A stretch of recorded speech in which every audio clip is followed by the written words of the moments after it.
రామకృష్ణ పరమహంస జయంతి. ఈ సందర్భంగా సృష్టిలో ఏకత్వాన్ని అలాగే జీవులలో దైవత్వాన్ని దర్శించారు రామకృష్ణ పరమహంస. ఆయన జీవిత విశేషాల్ని ఎలా విశ్లేషించుకోవాలంటారు? శ్రీరామకృష్ణం వందే.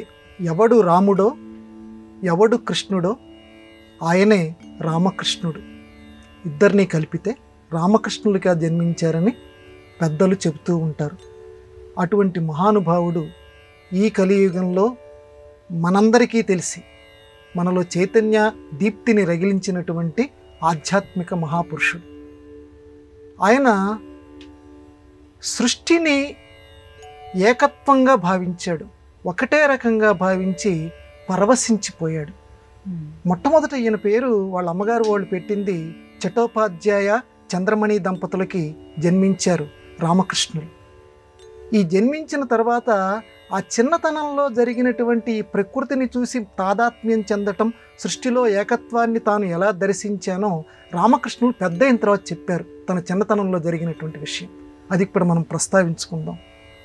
అప్పట్లో పిల్లలకి మరమరాలు ఒక బుట్టలో పోసి ఇచ్చేవారట, అంటే ఆడుకోవటానికి పాపం. అట్లాగే రామకృష్ణ పరమహంసకు కూడా ఆ చిన్నతనంలో ఆ గదాధరునికి ఒక బుట్టలో మరమరాలు ఇచ్చారు.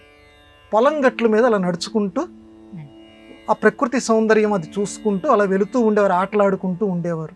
రామకృష్ణ పరమహంస కూడా పొలం గట్టు మీద ఈ బుట్టలో ఉన్నటువంటి మరమరాలను తీసుకుంటూ కొంచెం అలా నోట్లో వేసుకుంటూ నడుస్తున్నారు.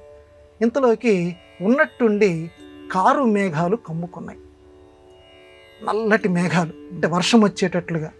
ఒక్కసారి వాతావరణం మొత్తం కూడా మారిపోయింది. చల్లటి గాలి తగులుతోంది, వాతావరణంలో చుట్టూతో కూడా నల్లటి మేఘాలు కనిపిస్తున్నాయి. దానికే ఈయన ఆనందపడిపోతున్నాడు. ఒక్కసారి ఎందుకు ఆయనలో మార్పు వచ్చింది అంత చిన్నతనంలో.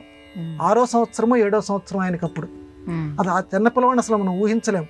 6వ సంవత్సరం 7వ సంవత్సరం అప్పుడు ఒక్కసారి దాన్ని చూసేసరికి ఈయనకి ఏదో తెలియనటువంటి ఒక ఆనందం కలిగిందట. ఈ మామూలుగా ఆ కారు మేఘాలను చూస్తేనే ఆనందం కలిగితే ఇంతలోకి తెల్లటి కొంగల బారు ఆ కారు మేఘాల మధ్య అలా ఎగురుతూ ఈయనకు కనిపించింది. ఇంకా రెట్టింపు ఆనందం కలిగిపోయిందట. ఆ ప్రకృతిని చూసి తాదాత్మ్యం చెందిపోయాడు.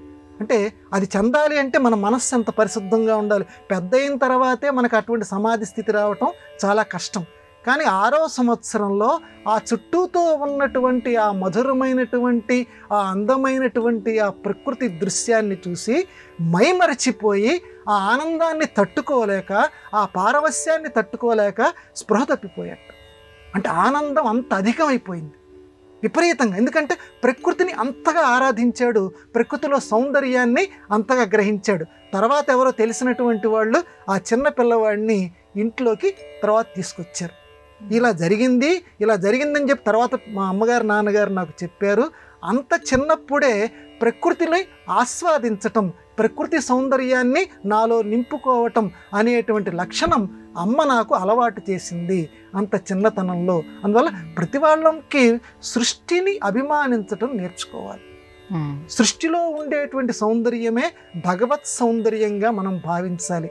ఆ సూర్యోదయాన్ని కానివ్వండి, ఆ కారు మేఘాలని కానీ చూస్తూ ఆ భగవంతుడి యొక్క చిరునవ్వులుగా మనం భావించగలగాలి. అటువంటి భావన చేస్తున్న కొద్దీ స్వామి మనకి, ఆ అమ్మ మనకి సన్నిహితమవుతుంది అనేటువంటి గొప్ప ఆధ్యాత్మిక సందేశాన్ని తన చిన్ననాడే తన చేష్టల ద్వారా రామకృష్ణ పరమహంస ఈ లోకానికి బోధించారు. అది ఆయన జన్మ విశేషాల్లో ఒక విశేషం.